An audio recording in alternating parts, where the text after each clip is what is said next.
Comparative financial statement. ಇವತ್ತಿನ ವಿಡಿಯೋದಲ್ಲಿ comparative financial ಸ್ಟೇಟ್ಮೆಂಟಲ್ಲಿ income statement, comparative income statement ಅಂದರೆ ಏನು, ಅದ್ರ ಫಾರ್ಮೇಟ್ ಬಗ್ಗೆ ಕಂಪ್ಲೀಟಾಗಿ ತಿಳ್ಕೊಳ್ತಾ ಹೋಗೋಣ. ಕಳೆದ ಒಂದು ಲಾಸ್ಟ್ ವಿಡಿಯೋದಲ್ಲಿ ಫೈನಾನ್ಷಿಯಲ್ ಸ್ಟೇಟ್ಮೆಂಟ್ ಅನಾಲಿಸಿಸ್ ಅಂದರೆ ಏನು, ಮತ್ತು ನಾವು financial statement analysis main objectives ಏನಿರುತ್ತೆ, ಟೂಲ್ಸ್ ಆ್ಯಂಡ್ ಟೆಕ್ನಿಕ್ಸ್ ಯಾವ್ಯಾವುದೆಲ್ಲ ಇರುತ್ತೆ ಅಂತ ಲಾಸ್ಟ್ ವಿಡಿಯೋದಲ್ಲಿ ನಾವು ಡಿಸ್ಕಸ್ ಮಾಡಿದ್ವಿ. ಇವತ್ತು ಕಂಪ್ಯಾರಿಟಿವ್ ಫೈನಾನ್ಷಿಯಲ್ ಸ್ಟೇಟ್ಮೆಂಟ್ ಬಗ್ಗೆ ನೋಡ್ತಾ ಹೋಗೋಣ. ಕಂಪ್ಯಾರಿಟಿವ್ ಅಂದರೆ ಹೆಸರೇ ಹೇಳ್ತಾ ಇದೆ ನಿಮಗೆ, ಕಂಪೇರ್ ಮಾಡೋದು ಒಂದು ಪೀರಿಯಡ್ ಮತ್ತು ಇನ್ನೊಂದು ಪೀರಿಯಡ್. ಈಗ ನಮ್ಮದು ಒಂದು ಬಿಸ್ನೆಸ್ ಇದೆ ಅಂತ ಹೇಳಿದರೆ, ಫಾರ್ ಎಕ್ಸಾಂಪಲ್ 2020 ಮತ್ತು 2021 ಎರಡು ಇಯರ್ದು ನಾವು ಇನ್ಕಮ್ ಸ್ಟೇಟ್ಮೆಂಟು ಮತ್ತು ಬ್ಯಾಲೆನ್ಸ್ ಶೀಟನ್ನು ತಗೊಂಡು ಕಂಪೇರ್ ಮಾಡಿ ನೋಡ್ತೀವಿ.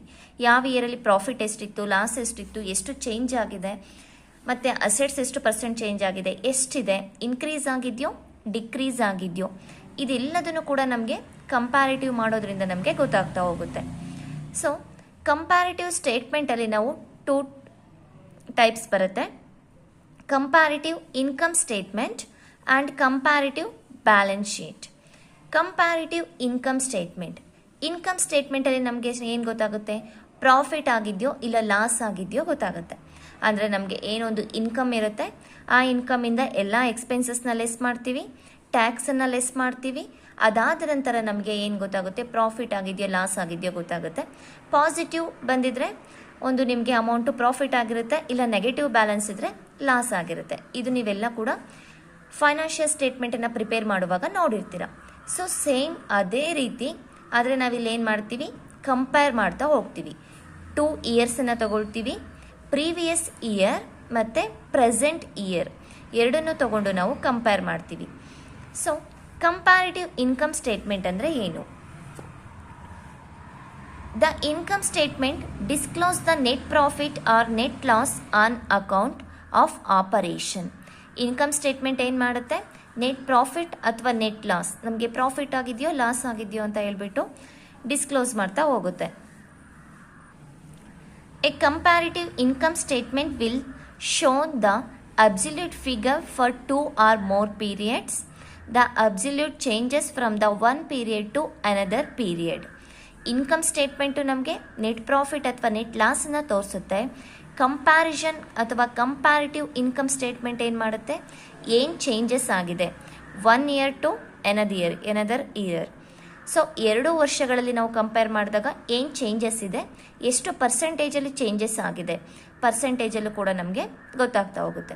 ಸೊ ಇದಿಷ್ಟು ನಿಮಗೆ comparative income statement meaning. Next format of comparative income statement.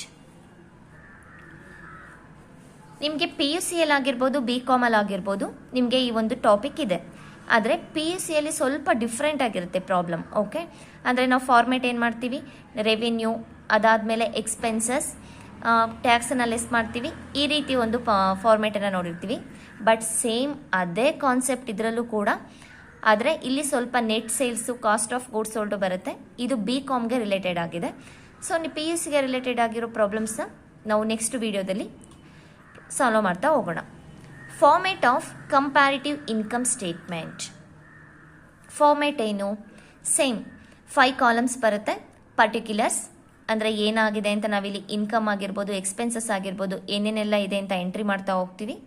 ಮತ್ತು 2 ಇಯರ್ಸನ್ನು ತೊಗೊಳ್ತೀವಿ. ಒಂದು ನಿಮಗೆ ಕ್ವಶನಲ್ಲೇ ಕೊಟ್ಟಿರ್ತಾರೆ, ಒಂದು ಪ್ರೀವಿಯಸ್ ಇಯರ್ ಕೊಟ್ಟಿರ್ತಾರೆ, ಒಂದು ಪ್ರೆಸೆಂಟ್ ಇಯರ್ ಕೊಟ್ಟಿರ್ತಾರೆ. ಇಲ್ಲಿ 2020, 2021 ಅಂತ ಹಾಕಿದ್ದೀನಿ.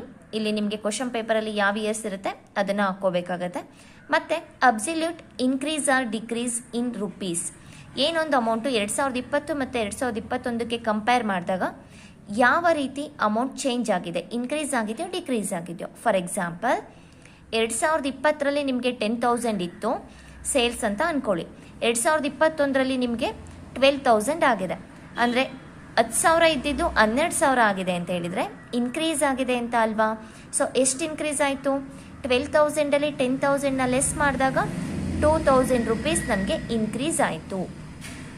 ಸೊ ಅಮೌಂಟ್ ಗೊತ್ತಾಯಿತು ನಮಗೆ. Next column changes increase or decrease in percentage, ಎಷ್ಟು ಪರ್ಸೆಂಟೇಜಲ್ಲಿ ಚೇಂಜ್ ಆಗಿದೆ ಅನ್ನೋದು ನೋಡಬೇಕಾಗುತ್ತೆ ನಾವು. ಸೊ ಪರ್ಸೆಂಟೇಜ್ ನಾವು ಯಾವ ರೀತಿ ಮಾಡ್ತೀವಿ, ಏನೊಂದು ಚೇಂಜಸ್ ಆಗಿರುತ್ತೆ increase or decrease divided by previous year, ಏನೊಂದು ಕಂಪೇರ್ ಮಾಡಿರ್ತೀವಲ್ಲ ಪ್ರೀವಿಯಸ್ ಇಯರ್ ಅಮೌಂಟ್ ಇಂಟು 100 ಮಾಡಿದಾಗ ಎಷ್ಟು ಪರ್ಸೆಂಟೇಜ್ ಚೇಂಜ್ ಆಗಿದೆ ಅಂತ ನಮಗೆ ಗೊತ್ತಾಗುತ್ತೆ. ಫಾರ್ ಎಕ್ಸಾಂಪಲ್ ಇಲ್ಲಿ 10,000 ಇದೆ, ಇಲ್ಲಿ 12,000 ಇದೆ, ಇಲ್ಲಿ ಚೇಂಜಸ್ 2,000 ರುಪೀಸ್ ಆಗಿದೆ ಅಂತ ಅಂದ್ಕೊಳ್ಳಿ.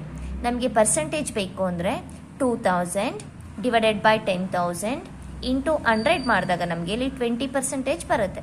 ಸೊ ಪರ್ಸೆಂಟೇಜ್ ಮಾಡೋದು ಈ ರೀತಿ. ಫಾರ್ಮೇಟನ್ನು ನೋಡ್ತಾ ಹೋಗೋಣ. ನೆಟ್ ಸೇಲ್ಸ್, ಏನೊಂದು ಸೇಲ್ಸ್ ಇರುತ್ತೆ ಅದರಲ್ಲಿ ಕಾಸ್ಟ್ ಆಫ್ ಗೂಡ್ಸ್ ಸೋಲ್ಡನ್ನು ನಾವು ಲೆಸ್ ಮಾಡಿದಾಗ ನಮಗೆ ಗ್ರಾಸ್ ಪ್ರಾಫಿಟ್ ಸಿಗುತ್ತೆ. ಈ ಒಂದು ಗ್ರಾಸ್ ಪ್ರಾಫಿಟಿಂದ ಆಪರೇಟಿಂಗ್ ಎಕ್ಸ್ಪೆನ್ಸಸ್, ಅಡ್ಮಿನಿಸ್ಟ್ರೇಷನ್ ಎಕ್ಸ್ಪೆನ್ಸಸ್ ಆಗಿರ್ಬೋದು, selling and distribution expenses and general expenses, ಈ ಮೂರು ಕೂಡ ಟೋಟಲ್ ಆಪರೇಟಿಂಗ್ ಎಕ್ಸ್ಪೆನ್ಸಸ್ ಆಗುತ್ತೆ. ಇದನ್ನು ಲೆಸ್ ಮಾಡಿದಾಗ ನಮಗೆ ಆಪರೇಟಿಂಗ್ ಪ್ರಾಫಿಟ್ ಸಿಗುತ್ತೆ.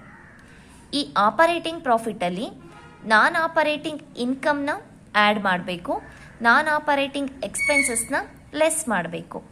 ಆಗ ನಮಗೆ profit before tax, profit before tax ಸಿಗುತ್ತೆ.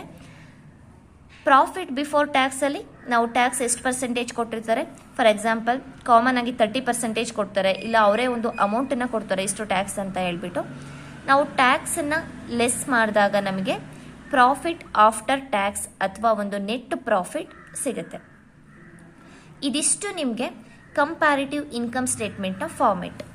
ಸೊ ಇದರಲ್ಲಿ ನಿಮಗೆ ಏನು ಚೆನ್ನಾಗಿ ನೆನ್ಪಿಟ್ಕೋಬೇಕು, ಇಲ್ಲಿ ಒಂದು ಪ್ರೀವಿಯಸ್ ಇಯರ್ ಇರುತ್ತೆ, ಪ್ರೆಸೆಂಟ್ ಇಯರ್ ಇರುತ್ತೆ, ಇನ್ಕ್ರೀಸ್ ಆಗಿದೆ ಅಥವಾ ಡಿಕ್ರೀಸ್ ಆಗಿದೆಯೋ ಒಂದು ಅಮೌಂಟನ್ನು ನೋಡ್ತಾ ಹೋಗ್ತೀವಿ, ಕಂಪೇರ್ ಮಾಡ್ತೀವಿ 2 ವರ್ಷದಲ್ಲಿ. ಇಲ್ಲೇನಾದರೂ 10,000 ಇದು, ಇಲ್ಲೂ 12 ಆಗಿದ್ರೆ ಇನ್ಕ್ರೀಸ್ ಆಗಿದೆ 2,000, ಇಲ್ಲೇನಾದರೂ 9,000 ಇದೆ, ಇಲ್ಲಿ 7,000 ಆಗಿದೆ ಅಂತ ಹೇಳಿದರೆ 2,000 ಡಿಕ್ರೀಸ್ ಆಗಿದೆ. ಸೊ ಈ ರೀತಿ ನಾವು ಅಮೌಂಟನ್ನು ಇಲ್ಲಿ ಎಂಟ್ರಿ ಮಾಡ್ತಾ ಹೋಗ್ತೀವಿ. Increase or decrease in percentage ಅಂತ ಹೇಳಿದಾಗ ಪರ್ಸೆಂಟೇಜ್ಗೆ ನಾವು ಕನ್ವರ್ಟ್ ಮಾಡ್ತೀವಿ. ಅಮೌಂಟ್ ಎಷ್ಟು ಇನ್ಕ್ರೀಸ್ ಅಥವಾ ಡಿಕ್ರೀಸ್ ಆಗಿರುತ್ತೆ, ಆ ಅಮೌಂಟನ್ನು ಎಷ್ಟು ಪರ್ಸೆಂಟೇಜ್ ಇನ್ಕ್ರೀಸ್ ಆಗಿದೆ, ಎಷ್ಟು ಪರ್ಸೆಂಟೇಜ್ ಡಿಕ್ರೀಸ್ ಆಗಿದೆ ಅನ್ನೋದನ್ನು ನಾವಿಲ್ಲಿ ನೋಡ್ತೀವಿ. ಸೊ ಈಗ increase or decrease in percentage ಗೊತ್ತಾಯ್ತಲ್ಲ.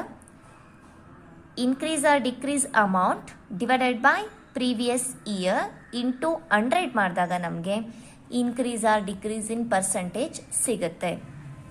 ಇದಿಷ್ಟು ನಿಮಗೆ ಕಂಪ್ಯಾರಿಟಿವ್ ಸ್ಟೇಟ್ಮೆಂಟ್, ಇನ್ಕಮ್ ಸ್ಟೇಟ್ಮೆಂಟ್ ಒಂದು ಫಾರ್ಮೆಟ್ ಹಾಗೆ ಮೀನಿಂಗ್ ಆಗಿರುತ್ತೆ.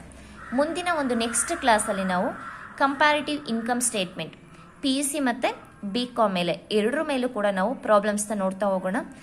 ಒಂದು 3 to 4 ಪ್ರಾಬ್ಲಮ್ಸ್ನ ಸಾಲ್ವ್ ಮಾಡೋಣ. Thank you.